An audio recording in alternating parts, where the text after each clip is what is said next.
Hallelujah, happy Christmas. ದೇವರ ಮಹಾಕೃಪೆಯಿಂದ ಯೇಸುವಿನ ಜನನ ಜ್ಞಾಪಕ ಮಾಡಿಕೊಳ್ಳುವುದಕ್ಕಾಗಿ ಪ್ರಪಂಚದಾದ್ಯಂತ ಈ ದಿನ ಸೆಲೆಬ್ರೇಟ್ ಮಾಡಿಕೊಳ್ಳುವುದಕ್ಕಾಗಿ ಯೇಸು ಕ್ರಿಸ್ತನೆಂಬ ರಕ್ಷಕನು ಹುಟ್ಟಿದ್ದಾನೆ ಎನ್ನುವುದಕ್ಕಾಗಿ ಆನಂದಿಸುತ್ತಿರುವಂತಹ ಈ ಸಂದರ್ಭದಲ್ಲಿ ಆ ಸೈತಾನನು ತೊಲಗಿ ಹೋಗುತ್ತಾ ಇದ್ದಾನೋ ಇಲ್ಲವೇ ನಮ್ಮ ಹಬ್ಬದ ಒಳಗಡೆ ತೂರಿಕೊಂಡು ಹಬ್ಬದ ಸಾರಾಂಶವನ್ನೇ ತೆಗೆದುಹಾಕಿ ಎಷ್ಟೇ ನೀವು ಆರ್ಭಾಟ ಮಾಡಿರಿ, ನಾಳಿನ ದಿನ ನೀವು ನನ್ನವರೇ ಆಗಿದ್ದೀರಲ್ಲವೋ ಎನ್ನುವಂತೆ ಅವನ ತಂತ್ರಗಳನ್ನು, ಅವನ ವ್ಯಾಪಾರಗಳನ್ನು, ಅವನ ಕುಯುಕ್ತಿಗಳನ್ನು ಈ ಹಬ್ಬದ ಸಂದರ್ಭಗಳಲ್ಲಿ ನಮ್ಮ ಮನೆಗಳಲ್ಲಿ, ಚರ್ಚಸ್ಗಳಲ್ಲಿ, ನಮ್ಮ ಹೃದಯಗಳಲ್ಲಿ ನಮಗೆ ಮೋಸಗೊಳಿಸುತ್ತಾ ಇದ್ದಾನೋ ಎಂದು ಎಚ್ಚರ ವಹಿಸೋಣ. ಯಶ್ ಬಹಿರಂಗವಾದ ಆರಾಧನೆ ಅನೇಕರಿಗೆ ಸಾಕ್ಷಿಯಾಗಿ ನಾವು ಆಚರಿಸುವುದು ಒಳ್ಳೆಯದು. ಆದರೆ ಅಂತರಂಗದಲ್ಲಿ ಆತ್ಮದಿಂದಲೂ ಸತ್ಯದಿಂದಲೂ ಆತನನ್ನು ಆರಾಧಿಸುವ ಪರಿಸ್ಥಿತಿ ಇಲ್ಲದಿರುವುದಾದರೆ ನಮ್ಮ ಹಬ್ಬಗಳೆಲ್ಲ ಯೇಸು ಮೆಚ್ಚುವುದಿಲ್ಲ ಪ್ರಿಯರೇ. ಆತನ ಜನನ ಸಂತೋಷಕರವಾದದಾಗಿದೆ. ಅದು ದೇವದೂತರು ಪರಲೋಕದಿಂದ ದೇವರ ಮುಖಾಂತರ ಕಳುಹಿಸಿ ಸಾರಲ್ಪಟ್ಟಿದೆ. ಹಾಗಾಗಿ ಸಂತೋಷಿಸೋಣ. Happy Christmas, merry Christmas. Merry Christmas ಅಲ್ಲ ಪ್ರಿಯರೇ, ಮೇರಿ ಕ್ರಿಸ್ಮಸ್. ಚಿಕ್ಕ ಪ್ರಾರ್ಥನೆ ಮಾಡಿ ದೇವರ ವಾಕ್ಯ ಧ್ಯಾನ ಮಾಡೋಣ. ಸಭೆಗೆ ಹೋಗಬೇಕಲ್ಲವೇ? ದೇವರ ಸನ್ನಿಧಿ ಅನುಭವಿಸೋಣ. ಪ್ರಾರ್ಥನೆ. ಪರಿಶುದ್ಧ ದೇವರೇ, ನಿಮಗೆ ವಂದನೆಗಳು. ಮತ್ತೊಂದು ಸಾರಿ ನಿಮ್ಮ ನಾಮದಲ್ಲಿ ಕೂಡಿ ಬರುವುದಕ್ಕಾಗಿ ಅನುದಿನದ ಧ್ಯಾನ ಈ ಹಬ್ಬದ ದಿನದಲ್ಲಿ ಕೂಡ ಬಿಟ್ಟುಬಿಡದಂತೆ, ಎಷ್ಟೇ ಕೆಲಸ ಇದ್ರು, ಎಷ್ಟೇ ಆರ್ಭಾಟಗಳಿದ್ರು, ನಿಮ್ಮ ವಾಕ್ಯವೇ ಅಲ್ಲವೋ ನಮ್ಮನ್ನು ಬದುಕಿಸುವುದು. ಈ ಸಂದರ್ಭದಲ್ಲಿ ನಮಗೆ ಅವಶ್ಯಕವಾಗಿರುವ ವಾಕ್ಯ ದಯಪಾಲಿಸಿರೆಂದು ಯೇಸು ಕ್ರಿಸ್ತನ ನಾಮದಲ್ಲಿ ಬೇಡುತ್ತೇನೆ ತಂದೆಯೇ, ಆಮೇನ್. ದೇವರಿಗೆ ಸ್ತೋತ್ರ. ನಿಮ್ಮ ಸಭೆಗಳಿಗೆ ಹೋಗಿರಿ, ದೇವರನ್ನು ಆರಾಧಿಸಿರಿ. ಈ ದಿನ ಯಾರು ತಪ್ಪದೆ ದೇವರನ್ನು ಆರಾಧಿಸುವವರಾಗಿರಿ.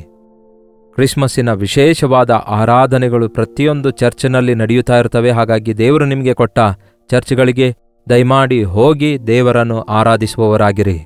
ಎಲ್ಲರೂ ಸೇರಿ ದೇವರನ್ನು ಘನಪಡಿಸೋಣ. ನಾವು ಸತ್ಯವೇದದಲ್ಲಿ ಮತ್ತಾಯನ ಸುವಾರ್ತೆ 1-2 ಅಧ್ಯಾಯಗಳು, ಲೂಕನ ಸುವಾರ್ತೆ 2ನೇ ಅಧ್ಯಾಯ ಓದುವುದಾದರೆ ನಾವು ಯೇಸುವಿನ ಜನನ ವಿಧಾನದ ಕುರಿತಾಗಿ ಕಾಣುತ್ತೇವೆ. ಮತ್ತಾಯನ ಸುವಾರ್ತೆಯ ಮೊದಲ 2 ಅಧ್ಯಾಯ, ಲೂಕನ ಸುವಾರ್ತೆಯ ಮೊದಲ 2 ಅಧ್ಯಾಯ. ಇದಕ್ಕಿಂತ ಮುಂಚೆ ಎಷ್ಟು ಸಾರಿ ಓದಿದ್ರೂ ಕೂಡ ಈ ಸಂದರ್ಭದಲ್ಲಿ ಮತ್ತೊಂದು ಸಾರಿ ಓದಿಕೊಳ್ಳೋಣ ಬನ್ನಿ. ಮತ್ತೆ ಅನೇಕ ಸತ್ಯಗಳನ್ನು ಅಲ್ಲಿ ನಾವು ಗುರುತಿಸಬಹುದು. ಲೂಕನ ಸುವಾರ್ತೆ 1ನೇ ಅಧ್ಯಾಯದಲ್ಲಿ ಒಂದು ವೇಳೆ ನೋಡುವುದಾದರೆ 26ನೇ ವಚನ. Actually Christmas started here only. 6ನೆಯ ತಿಂಗಳಲ್ಲಿ ದೇವರು ಗಬ್ರಿಯೇಲನೆಂಬ ತನ್ನ ದೂತನನ್ನು ಗಲಿಲಾಯ ಸೀಮೆಯ ನಜರೇತೆಂಬ ಊರಿಗೆ ಒಬ್ಬ ಕನ್ಯೆಯ ಬಳಿಗೆ ಕಳುಹಿಸಿದನು. ಆ ಕನ್ಯೆಯ ಹೆಸರು ಮರಿಯಳು. ಆಕೆಯು ದಾವೀದನ ಮನೆತನದ ಯೋಸೇಫನೆಂಬ ಪುರುಷನಿಗೆ ನಿಶ್ಚಿತಾರ್ಥವಾಗಿದ್ದಳು. ದೇವರ ಬಳಿಯಿಂದ ದೂತನು ಕಳುಹಿಸಲ್ಪಟ್ಟನು. ಎಲ್ಲಿಗೆ ಎಂದು ನೋಡುವುದಾದರೆ ಇಷ್ಟೊಂದು ದೊಡ್ಡ ಪ್ರಪಂಚದಲ್ಲಿ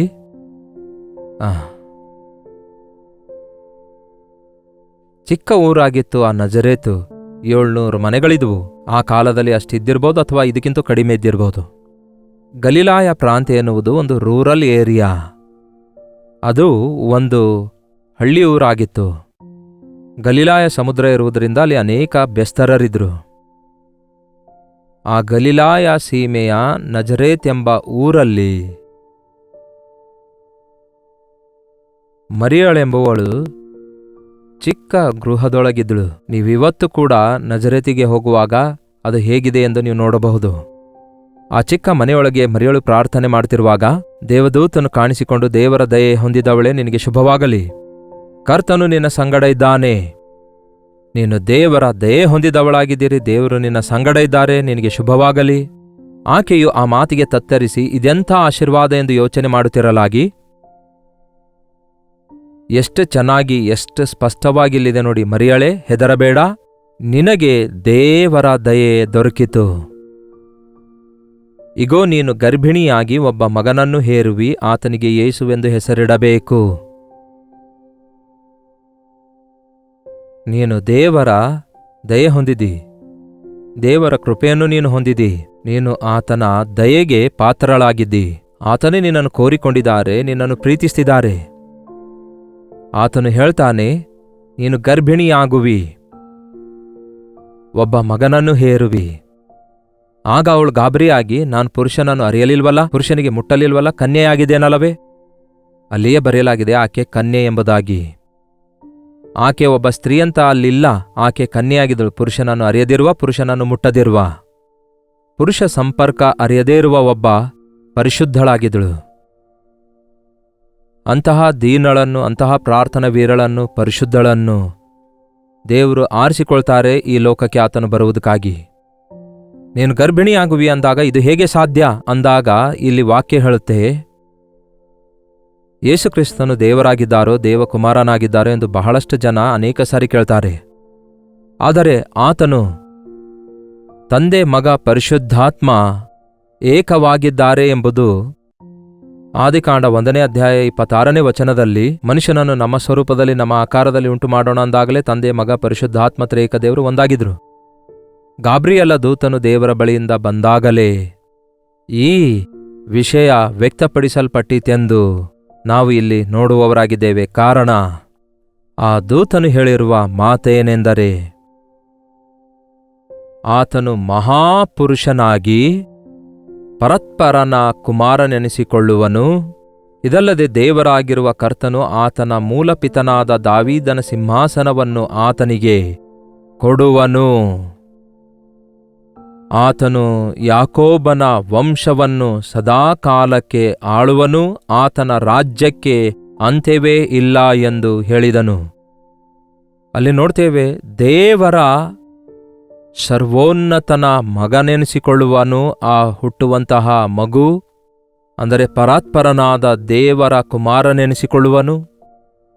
ದೇವರೇ ಆತನಿಗೆ ತಂದೆಯಾಗಿರುತ್ತಾರೆ ಎಂದು ನಾವು ನೋಡುವುದಾದರೆ, ನಾವು ಲೌಕಿಕವಾಗಿ ಅದೇನೋ ಶಾರೀರಿಕವಾಗಿ ಒಂದುಗೂಡುವುದರ ಬಗ್ಗೆ ಆಲೋಚಿಸ್ತೇವೇನೋ. ಆದರೆ ತಂದೆಯ ಚಿತ್ತದಲ್ಲಿ ಪರಿಶುದ್ಧಾತ್ಮನ ಸಹಾಯದೊಂದಿಗೆ, ಸಹಕಾರದೊಂದಿಗೆ ಮಗನು ಬರುವುದರ ಮೂಲಕ ತ್ರೇಕತ್ವವನ್ನು ಇಲ್ಲಿ ನಾವು ನೋಡುತ್ತೇವೆ.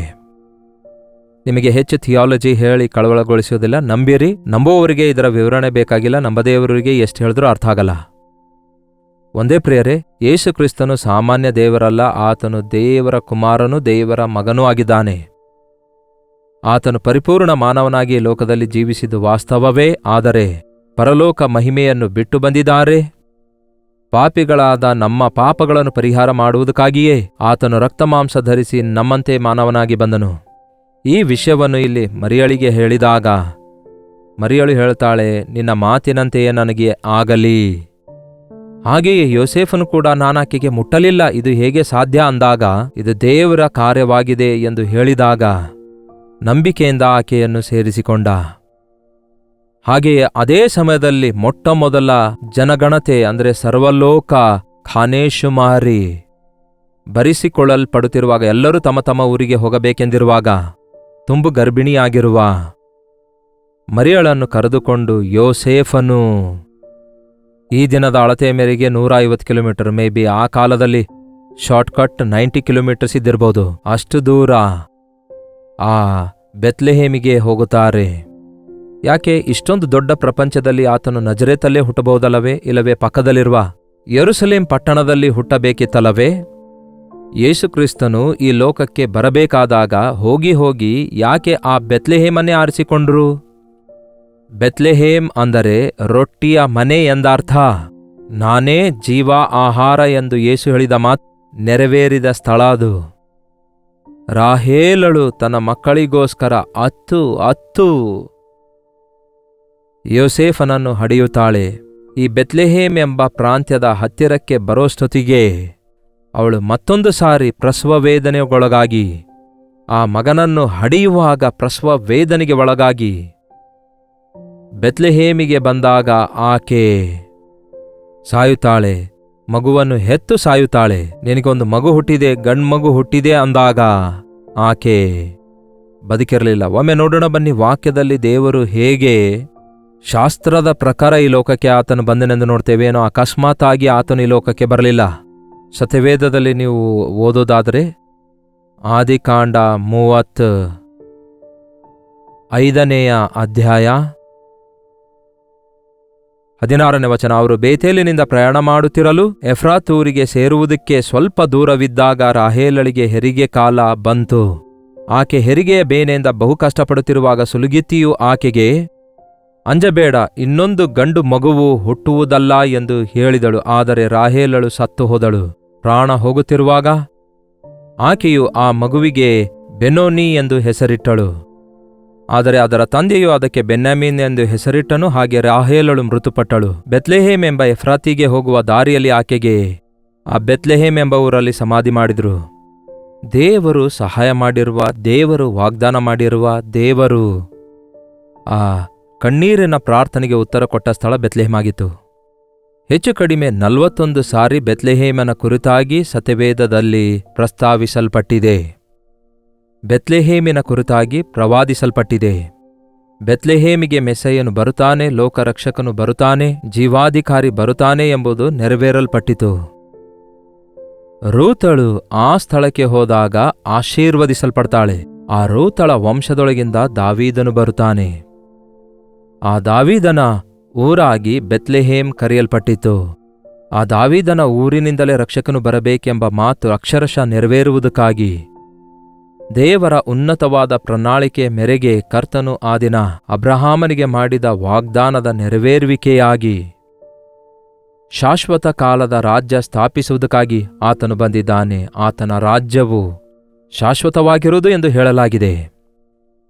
ಆತನು ಈ ಲೋಕಕ್ಕೆ ಜನಿಸಿ ಬರುವುದಕ್ಕಿಂತ ಮುಂಚೆಯೇ 700 ವರ್ಷಗಳ ಹಿಂದೆಯೇ ಯೆಶಾಯ ಪ್ರವಾದಿಸಿದನು. ನಮಗೆ ಒಂದು ಮಗು ಹುಟ್ಟಿಯದೆ, ನಮಗೆ ಒಬ್ಬ ಮಗನು ಅನುಗ್ರಹಿಸಲ್ಪಟ್ಟನು.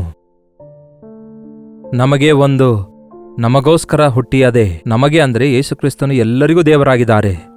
ನಮಗೊಂದು ಮಗು ಹುಟ್ಟಿಯದೆ, ನಮಗೊಬ್ಬ ಮಗನು ಅನುಗ್ರಹಿಸಲ್ಪಟ್ಟನು. ಆತನು ಮಗನಾಗಿ ತ್ರಯೇಕತ್ವದ ದೈವವಾಗಿ ಈ ಲೋಕದಲ್ಲಿ ನಮಗೆ ಅನುಗ್ರಹಿಸಲ್ಪಟ್ಟನು. ನಮ್ಮ ಮೊರೆ ಕೇಳುವುದಕ್ಕಾಗಿ, ನಮ್ಮನ್ನು ಕ್ಷಮಿಸುವುದಕ್ಕಾಗಿ, ನಮ್ಮ ಪಾಪಗಳಿಂದ ನಮ್ಮನ್ನು ಬಿಡಿಸುವುದಕ್ಕಾಗಿ. ಆಡಳಿತವು ಆತನ ಭುಜದ ಮೇಲಿರುವುದು. ಆಶ್ಚರ್ಯಕರ್ತನು, ಆಲೋಚನಕರ್ತನು, ಪರಾಕ್ರಮಶಾಲಿ, ನಿತ್ಯನಾದ ತಂದೆ, ಸಮಾಧಾನದ ಪ್ರಭು ಎಂಬುದಾಗಿ ಆತನಿಗೆ ಹೆಸರಿಡಲಾಗಿದೆ. ಹಲ್ಲೆಲೂಯ. ನಮ್ಮ ಯೇಸು ಆಶ್ಚರ್ಯಕರನು. ಆತನ ಜನನ ಆಶ್ಚರ್ಯವಾಗಿದೆ.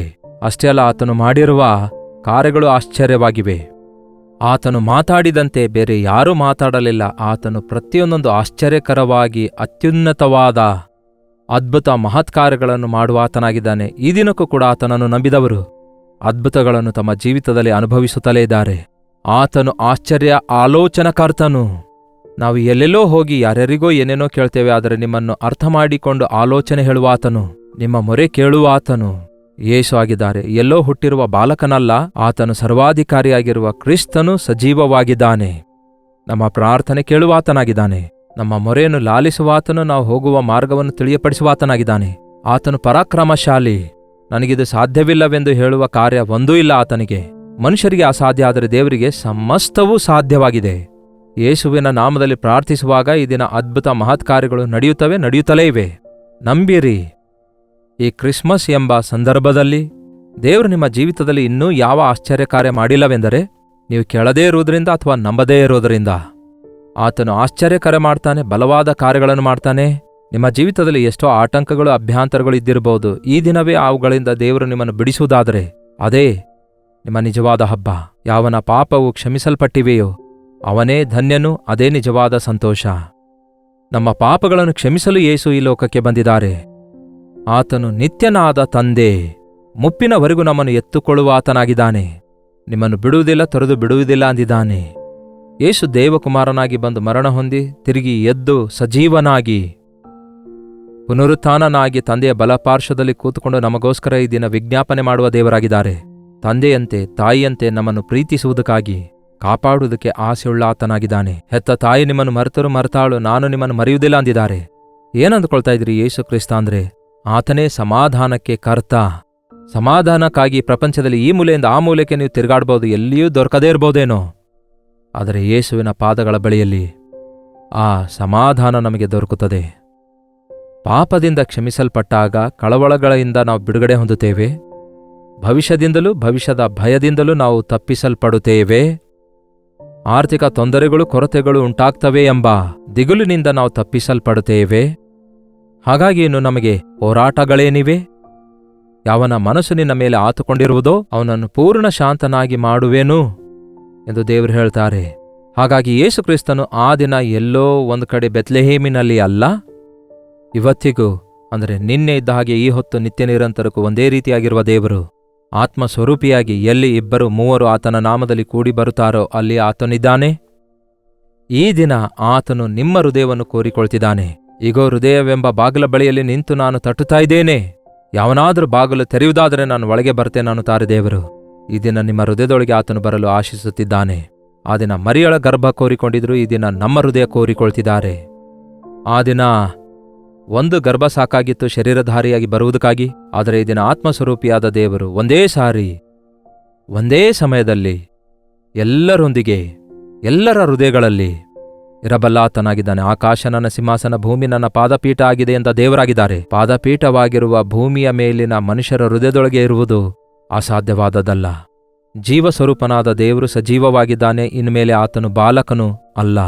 ಬಾಲಕನಾಗಿ ಬಂದಿರುವ ಮಾತು ವಾಸ್ತವವೇ. ಬೆಳೆದು ದೊಡ್ಡವನಾಗಿ ನಮ್ಮ ಪಾಪಗಳಿಗಾಗಿ ಶಿಲುಬೆ ಮೇಲೆ ತನ್ನ ಪ್ರಾಣ ಕೊಟ್ಟು 3ನೆಯ ದಿನದಲ್ಲಿ ಮೃತ್ಯುಂಜಯನಾಗಿ ಎದ್ದು ಆಕಾಶಕ್ಕೆ ಆರೋಹಣವಾಗಿ ಹೋಗಿದ್ದಾನೆ. ಈಗೋ ಬೇಗನೆ ಬರುತ್ತೇನೆಂದು ಹೇಳಿರುವ ಯೇಸು ಬೇಗನೆ ಬರಲಿಕ್ಕಿದ್ದಾರೆ. ಆತನ ಈ ಜನನ ಸಂದರ್ಭದಲ್ಲಿ ಆದರೂ ಕೂಡ ಆತನು ಬರ್ತಿದ್ದಾನೆಂದು ಆತನ 2ನೇ ಬರೋಣದ ಕುರಿತಾಗಿ ಹೇಳೋದು, ಜ್ಞಾಪಕ ಮಾಡಿಕೊಳ್ಳೋದು ಎಷ್ಟೋ ಅವಶ್ಯಕವಾಗಿರೋದ್ರಿಂದ ಆ ದಿನ ಕುರುಬರಂತೆ ನಾವು ಹೋಗಿ ಯೇಸು ರಕ್ಷಕನು ಬರಲಿಕ್ಕಿದ್ದಾನೆ, ಮೇಘರೂಢನಾಗಿ ಬರಲಿಕ್ಕಿದ್ದಾನೆ. ಭೂಲೋಕದವರೆಲ್ಲರೂ ಆತನಿಗೆ ನೋಡುತ್ತಾರೆ. ಆತನು ನಂಬದವರು, ಆತನನ್ನು ಅರಿಯದವರು ತಮ್ಮ ಎದೆ ಬಡಿದುಕೊಂಡು ಅಳಬೇಕಾಗ್ತದೆ. ಆತನು ಕೊಡುವ ಪಾಪ ಕ್ಷಮಾಪಣೆ ಹೊಂದದಿರುವವರು, ಆತನನ್ನು ಅಂಗೀಕರಿಸದವರು ಸೈತಾನನಿಗೂ ಅವನ ಅನುಯಾಯಿಗಳಿಗೂ ಸಿದ್ಧ ಮಾಡಿಟ್ಟಿರುವ ಅಗ್ನಿಗುಂಡಿಯೊಳಗೆ ತಳ್ಳಲ್ಪಡುತ್ತಾರೆ. ಅದಕ್ಕಾಗಿ ನಾನೇ ಮಾರ್ಗವು ಸತ್ಯವೂ ಜೀವವಾಗಿದ್ದೇನೆ, ನನ್ನ ಹೊರತಾಗಿ ಯಾರು ತಂದೆಯ ಬಳಿಗೆ ಸೇರುವುದಿಲ್ಲ ಎಂದು ಹೇಳಿದ ಯೇಸು ನಮಗೋಸ್ಕರ ಮಾಡಬೇಕಾದದೆಲ್ಲ ಮಾಡಿದ್ದಾರೆ ಪ್ರಿಯರೇ. ಇನ್ನು ಆತನ ಈ ಪ್ರೀತಿಯನ್ನು ಎಲ್ಲರಿಗೂ ತಿಳಿಯಪಡಿಸಬೇಕೆಂದು, ಆತನ ರಕ್ಷಣೆ ಎಲ್ಲರಿಗೂ ಸಾರಿ ಹೇಳಬೇಕೆಂದು ಕರ್ತನಾದ ಯೇಸು ಕ್ರಿಸ್ತನ ಕುರಿತಾಗಿ ಪ್ರಪಂಚವೆಲ್ಲ ಕನಿಷ್ಠ ಒಂದು ಸಾರಿ ಆದರೂ ಕೇಳಿದ ಹೊರತು ಆತನ ಬರೋಣ ತಡವಾಗುತ್ತೆ ಎಂದು ಹೇಳಿದ ಪ್ರಕಾರ ಆತನ ಬರುವಿಕೆ ತಡವಾಗ್ತಾ ಇದೆ. ಆದರೆ ಕರ್ತನು ಅತಿ ಬೇಗನೆ ಬರಲಿಕ್ಕಿದ್ದಾರೆ. ಕ್ರಿಸ್ತನು ಈ ದಿನ ಹುಟ್ಟಿದ್ದಾನೆ. ಎಲ್ಲಿ? ನನ್ನ ಹೃದಯದಲ್ಲಿ. ಕ್ರಿಸ್ತನು ಈಗ ಎಲ್ಲಿದ್ದಾರೆ? ನನ್ನೊಂದಿಗಿದ್ದಾರೆ. ನನ್ನನ್ನು ಬಿಡುವುದಿಲ್ಲ, ತೊರೆದು ಬಿಡುವುದಿಲ್ಲ ಅಂದಿದ್ದಾರೆ ಎಂಬ ಈ ವಿಷಯವೇ ನಿಜವಾದ ಆನಂದವನ್ನು, ನಿಜವಾದ ಸಂತೋಷವನ್ನು ಉಂಟುಮಾಡುತ್ತದೆ. 365 ದಿನಗಳವರೆಗೂ ಕೂಡ ನಮಗೆ ಕ್ರಿಸ್ಮಸ್ ಹಬ್ಬಕ್ಕಿಂತಲೂ ಮಿಗಿಲಾದ ಆತ್ಮಿಕ ಹಬ್ಬಗಳ ಅನುಭವಗಳು, ಆನಂದವನ್ನು ಹೊಂದಿಕೊಳ್ಳಲು ಸಹಾಯಕವಾಗಿರುತ್ತೆ. ಅಂತಹ ಹ್ಯಾಪಿ ಕ್ರಿಸ್ಮಸ್, ಅರ್ಥಗರ್ಭಿತವಾದ ಆಶೀರ್ವಾದಕರವಾದ ಕ್ರಿಸ್ಮಸ್ ನಮ್ಮೆಲ್ಲರಿಗೂ ಉಂಟಾಗಲಿ. ಪ್ರಾರ್ಥನೆ. ಪರಿಶುದ್ಧ ದೇವರೇ, ಪ್ರೀತಿಯುಳ್ಳ ತಂದೆಯೇ, ಈ ಕ್ರಿಸ್ಮಸ್ ದಿನದಂದು ನೀವು ನಮ್ಮ ಹೃದಯದಲ್ಲಿದ್ದೀರೆಂದು, ನಮ್ಮ ಹೃದಯದಲ್ಲಿ ನಿಮ್ಮನ್ನು ಸೇರಿಸಿಕೊಂಡಿದ್ದೇವೆಂಬ ಧೈರ್ಯ ನಮಗೆ ದಯಪಾಲಿಸಿರಿ. ಇನ್ನೂ ನಿಮ್ಮನ್ನು ಅರಿಯದವರು, ನಿಮ್ಮ ನಾಮ ಅರಿಯದವರು, ನಿಮ್ಮ ರಕ್ತದಿಂದ ತೊಳೆಯಲ್ಪಡದವರು, ನಿಮ್ಮ ಪ್ರೀತಿ ಸುವಾರ್ತೆ ಕೇಳದವರು ಯೇಸು ಕ್ರಿಸ್ತನು ಯಾಕೆ ಹುಟ್ಟಿದ್ದಾರೆ ಎಂಬುದು ಕೂಡ ಅರಿಯಲಾರದ ಸ್ಥಿತಿಯಲ್ಲಿ ಕಥೆಯಾಗಿ, ಕಟ್ಟುಕಥೆಯಾಗಿ, ಸುಳ್ಳು ಮಾತಾಗಿದೆ ಎಂದು ಭಾವಿಸುವಂಥವರ ಮನೋನೇತ್ರಗಳನ್ನು ಬೆಳಗಿಸಿ ನೀವೇ ರಕ್ಷಕನಾಗಿದ್ದೀರೆಂದು ಬಯಲ್ಪಡಿಸಿಕೊಳ್ಳಿರಿ. ನಿಮ್ಮ ನಾಮ ಅರಿತಿರುವ ನಾವು ನಮ್ಮ ಬದುಕಿನಲ್ಲಿ ನಿಮಗೆ ಸಾಕ್ಷಿಗಳಾಗಿ ನಿಮ್ಮ ಹೋಲಿಕೆಯ ಮೇರೆಗೆ ಜೀವಿಸಲು ಸಹಾಯ ಮಾಡಿರಿ. ನಮ್ಮ ಸಭೆಗಳಿಗೆ ಹೋಗುವಾಗ ಅಲ್ಲಿ ನಿಮ್ಮನ್ನು ಆತ್ಮದಿಂದಲೂ ಸತ್ಯದಿಂದಲೂ ಆರಾಧಿಸುವಂತೆ, ನಾನು ನನ್ನ ಮನೆಯವರು ಯೆಹೋವನನ್ನೇ ಸೇವಿಸುವೆವು ಎನ್ನುವಂತೆ ಈ ದಿನದಿಂದ ನಿಮ್ಮ ಸಾಕ್ಷಿಗಳಾಗಿ ಬದುಕುತ್ತಾ, ನಿಮ್ಮ ಚಿತ್ತ ಇರುವುದಾದರೆ ನಿಮ್ಮ ಆಶೀರ್ವಾದ ದಿವ್ಯ ದಾನಗಳೊಂದಿಗೆ ಮತ್ತೊಂದು ನೂತನ ವರ್ಷದೊಳಗೆ ಪ್ರವೇಶಿಸಲು ನಮ್ಮೆಲ್ಲರಿಗೂ ಸಹಾಯ ಮಾಡಿರೆಂದು ಕ್ರಿಸ್ತನ ನಾಮದಲ್ಲಿ ಬೇಡುತ್ತೇನೆ ತಂದೆಯೇ, ಆಮೇನ್. ನಮ್ಮ ತಂದೆಯಾದ ದೇವರ ಪ್ರೀತಿಯೂ, ಮಗನಾಗಿರುವ ಕ್ರಿಸ್ತನ ಕೃಪೆಯೂ, ಆದರಣೆಕರ್ತನಾದ ಪವಿತ್ರಾತ್ಮನ ಸಹವಾಸವು ಕೂಡಿ ಬಂದಿರುವ ನಮ್ಮೆಲ್ಲರ ಸಂಗಡ ಇಂದಿಗೂ ಸದಾಕಾಲಕ್ಕೂ ನೆಲೆಯಾಗಿರಲಿ. ಆಮೇನ್. ದೇವರಿಗೆ ಸ್ತೋತ್ರ. ನಿಮ್ಮ ಪ್ರಾರ್ಥನಾ ಮನವಿ 8939731313 ನಂಬರ್ಗೆ. ನೀವು ಇತರ ದೇಶದಿಂದ ವೀಕ್ಷಿಸುವುದಾದರೆ ಕೊಡಲ್ಪಟ್ಟ ಇದೇ ನಂಬರ್ಗೆ ಒಂದು ಟೆಕ್ಸ್ಟ್ ಆಗಲಿ ವಾಯ್ಸ್ ಮೆಸೇಜ್ ಮುಖಾಂತರ ವಾಟ್ಸಪ್ ಕಳಿಸಿಕೊಡಿರಿ. ನಿಮ್ಮ ಮನವಿ ನೋಡುವಾಗ ಎಷ್ಟು ಜನ ಹಾಸ್ಪಿಟಲ್ಸ್ನಲ್ಲಿದ್ದಾರೆ, ಆಕ್ಸಿಡೆಂಟ್ ಒಳಗಾಗಿದ್ದಾರೆ, ಎಷ್ಟು ಜನ ಬಾಧೆಯಲ್ಲಿದ್ದಾರೆ, ರೋಗದಲ್ಲಿದ್ದಾರೆ ಎಂಬುದನ್ನು ನೋಡುವಾಗ ಬಹಳ ವೇದನೆ ಅನಿಸುತ್ತೆ. ಮತ್ತು ಅವರಿಗೆ ದೇವರ ಆದರಣೆ ಹಾಗೂ ಕೃಪೆ ತೋರಿಸುವ ಹಾಗೆ ಅಂಥವರನ್ನು ಕನಿಕರಿಸುವ ಹಾಗೆ ಪ್ರಾರ್ಥಿಸ್ತಿದ್ದೇವೆ. ಯೇಸು ಯಾಕೆ ಈ ಲೋಕಕ್ಕೆ ಬಂದಿದ್ದಾರೆ ಎಂಬ ಸುವಾರ್ತೆ ಪ್ರಪಂಚದಾದ್ಯಂತ ಸಾರುವಂತೆ ನಾವು ಪ್ರಾರ್ಥಿಸೋಣ. ನಿಮಗಾಗಿ ನಾವು ಪ್ರಾರ್ಥಿಸ್ತಿದ್ದೇವೆ, ನೀವು ಕೂಡ ಪ್ರಾರ್ಥಿಸಿ. ಕರ್ತನ ಚಿತ್ತವಿರುವುದಾದರೆ ನಿಮ್ಮ ಸಭೆಗಳಿಗೆ ಹೋಗಿರಿ. ಈ ಕ್ರಿಸ್ಮಸ್ ಸಂದರ್ಭದಲ್ಲಿ ದೇವರನ್ನು ಆತ್ಮದಿಂದಲೂ ಸತ್ಯದಿಂದಲೂ ಆರಾಧಿಸುವವರಾಗಿರಿ. ಆನಂತರ ನಿಮಗೆ ಟೈಮ್ ಇರೋದಾದರೆ ಈ ಸಂದೇಶವನ್ನು ವೀಕ್ಷಿಸಿರಿ ಹಾಗೂ ಅನೇಕರಿಗೆ ಇಂತಹ ಸಂದೇಶಗಳನ್ನು ಶೇರ್ ಮಾಡುವವರಾಗಿರಿ.